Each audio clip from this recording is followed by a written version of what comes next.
Alright folks, joelself.outdoorinstructor here, and we've got a quick off-road driving tip for you. We're going to be talking about crossing ruts in your 4x4.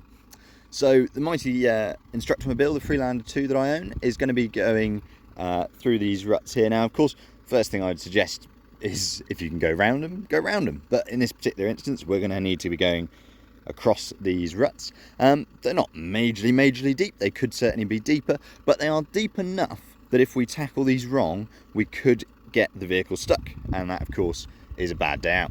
So what we're going to be looking at doing is getting across these ruts from one side to the other, up and over the slope, and actually we've got two subsequent smaller sets of ruts up that way.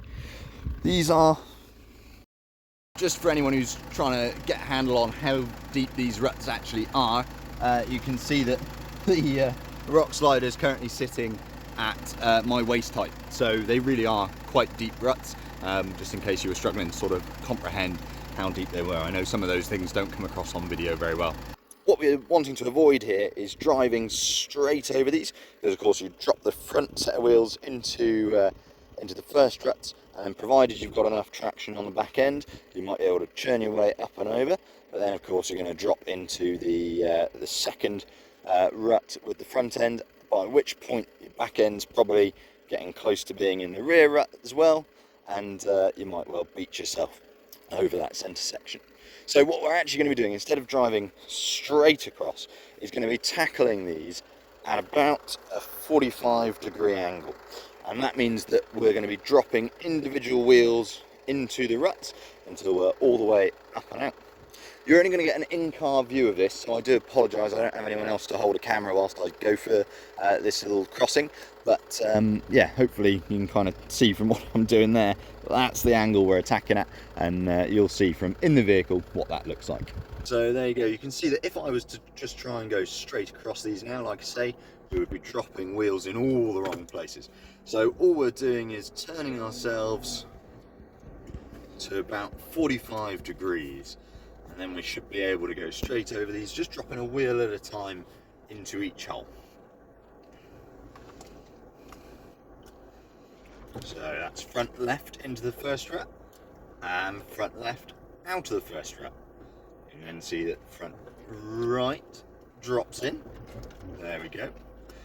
And now as we keep going forward, front right's coming up and out, and we're starting to drop left front into the second rut. Back wheels are also coming across the first set there. Got a wheel in the air at the moment, so just going to ease our way through. And given I've got the automatic, we can just slowly start to increase our revs there. Looking for a bit of traction by turning the wheel back and forth. And there we go, very nice simple crossing. And I've got another set of ruts straight ahead of me again here. There's a bit of a bank if I was to continue straight on. So what I'm going to do is chop back the other way and go 45 degrees to the left. Do a bit of repositioning. It's worth the extra couple of seconds to make sure we don't just drop wheels straight into the rut square on. So we've got front right in, there we go, front left in, and all the way through, straight over the next lot as well, which is only a very shallow grassy rut. Well, there you go folks, that is how we tackle ruts in the 4x4 world. You do want to make sure, like I say, that you don't go dropping front wheels and then rear wheels square into them, because you will have a really hard time with it. Yeah, I might be able to try and demonstrate a bad crossing example. We'll see if I can do that quickly, and I'll show you from outside of the vehicle what that ends up looking like. There we go folks, so for purposes of a bad crossing and sort of showing you what I mean, if you were to come front wheels straight in, obviously we've lost all our ground clearance, the nose is on the floor, we've not got much clearance here, and even if we could crawl up and out of this, which in honesty I think this vehicle, being modified and lifted, will just about get away with, but yeah, a standard vehicle would certainly be getting really stuck here, and if you didn't have the right tyres, you might not be able to get the traction you need to crawl yourself up and over.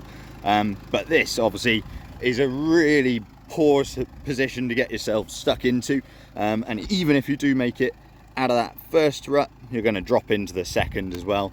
So this is what we're trying to avoid, folks. Luckily I'm pretty sure I can drive myself out of this one, because at the moment I am all on my own.